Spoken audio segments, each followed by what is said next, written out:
Chapter 7, Glenn's Ailing Back. September 18th, 1993. Glenn's ailing back actually benefited me the next week. There was a show scheduled in Elizabeth, New Jersey, and Glenn was scheduled to work with Boy Gone Bad. Obviously, Glenn couldn't work it, so they booked me in his spot. Me is me, not me as Glenn the Spider.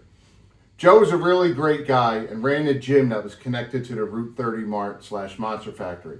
Joe knew who I was from going in there to work out and from the school, plus from our match the week before, if you even want to call that a match.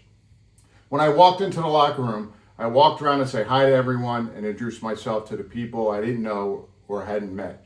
I turned the corner around a set of lockers and there was Dirty Dick Murdoch and the Big Boss Man. I had to stop myself again from acting like a little kid. Once again, I was sharing a locker room with two guys I had been watching for years. I'm surprised my arms weren't all bruised up from pinching myself so much the last couple of months.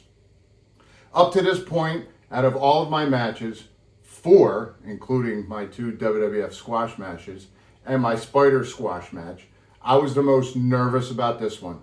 I was in a strange locker room where I only knew a couple of people. I was working a match against someone that I had only been in the ring with to be hit with a chair a couple of times and pinned. The biggest reason was that this was the first match and show I had been at without my security blanket, Glenn. My shyness and insecurity were coming out and it was making it worse. I was doing what I was used to doing, being seen and not heard. When Joe came over to me to speak about the match, he was definitely doing his best to put me at ease and make me feel more comfortable.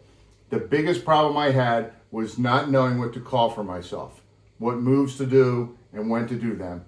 I literally shut up and just listened. Once I got in the ring, my nerves seemed to have disappeared and I felt like I belonged. I still felt very clueless, but I was hoping that at least didn't look at it. Joe called everything. He was the veteran and clearly knew way more than me, and he really took good care of me.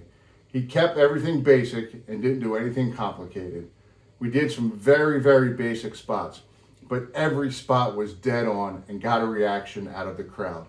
The crowd was into everything we did, and it felt amazing. My timing was still way off, but BGB and Tricky Nicky had tons of patience and helped me out tons.